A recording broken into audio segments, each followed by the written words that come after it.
Candidiasis एक infection होता है, तो उसका ज़िक्र कर रही हूँ। अब ये होता किन-किन लोगों को है, जो इम्यूनो कम्प्रोमाइज़्ड लोग होते हैं, जैसे कि जिन बच्चियों को या ख़वातीन को एचआईवी है, तो उनका क़ुव्वत-ए-मुदाफ़अत सिस्टम जो है, वो बहुत वीक है और रिपीटेड ये इन्फेक्शन होता है।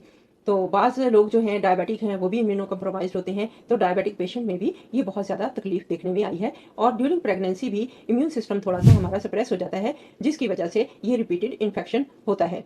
अब डिस्चार्ज जो है वो कैसा होता है, तो ये व्हाइट कर्डी डिस्चार्ज होता है दही की तरह। अगर हम पर स्कैपुलम देखें तो एग्जामिनेशन करें अगर वजाइना को, तो उसमें कॉटेज चीज़ की तरह की अपीयरेंस नज़र आती है, वो लगा होता है थिक थिक दही की तरह उस हिस्से पे। और अक्सर ख़वातीन आके हमें बताती हैं कि उनके प्राइवेट पार्ट्स में इतनी शदीद किस्म की ख़ारिश होती है और वो ख़ारिश कर करके उस हिस्से पे बहुत ज़्यादा ज़ख्म बना लेती हैं। तो जब ऐसी सूरत हाल में जब उनकी हिस्ट्री ली जाए कि आपको पेशाब करने में भी तकलीफ होती है, तो वो बताती हैं डॉक्टर साहब जदों असीं पेशाब करने आ ते साड़ पै जांदा है। तो इसका मतलब है कि वो स्प्लैश शुरू हो जाता है उन्हें और स्प्लैश डिसयूरिया होता है, यानी कि यूरिन करते ही उन्हें तकलीफ शुरू हो जाती है, सीवियर किस्म की दर्द शुरू हो जाती है, जिसे हम डिसयूरिया कहते हैं। ये होता ये है कि ये वाला जो बैक्टीरिया है कैंडिडा, ये जो है एसिडिक पीएच में हो जाता है, यानी कि इसमें फ्लोरा जो है वो तब्दील नहीं होता वजाइना का।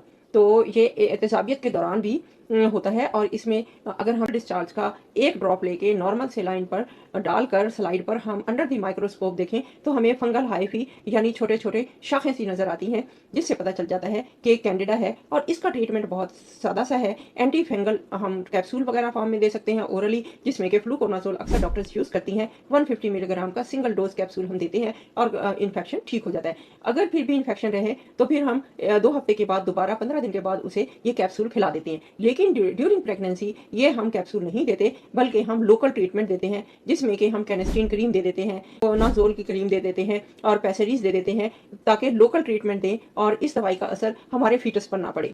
कीटाकोनाज़ोल, पेसेरिस भी अवेलेबल हैं मार्केट में, तो कोशिश करनी चाहिए ड्यूरिंग प्रेगनेंसी कम से कम दवाइयाँ खाई जाएँ, क्योंकि अभी रिसर्च में इतना ज़्यादा पता नहीं चला कि इस दवाई के क्या-क्या साइड इफ़ेक्ट्स हमारे बच्चे को हो सकते हैं ड्यूरिंग प्रेगनेंसी। तो अक्सर ख़वातीन आके प्रेफरेबली कहती हैं कि हमें कैप्सूल दे दें, हमें कोई दवाई खाने वाली दे दें। तो ख़वातीन को चाहिए कि जैसा डॉक्टर आपके लिए बेहतर समझती है, वो दवाई आपको इस्तेमाल करा रही है, तो कोशिश करें, डिस्कम्फर्ट भी है, तो आप उसकी एडवाइस तो लें, ताकि आप अपने बच्चे को खैर खैरियत से दुनिया में लाएँ विदाउट एनी कॉम्प्लिकेशंस। तो अपना बहुत ख़्याल रखें। अगर किसी को इंटेंस ख़ारिश है पेशाब वाली जगह पे या वजाइना में, तो आपने मेरी ये वीडियो ज़रूर देखनी है और उन ख़वातीन को, बहनों को आप ज़रूर शेयर करें, लाइक करें, कमेंट्स करें। मिलते हैं नेक्स्ट वीडियो में सेहतमंद ज़िंदगी के साथ।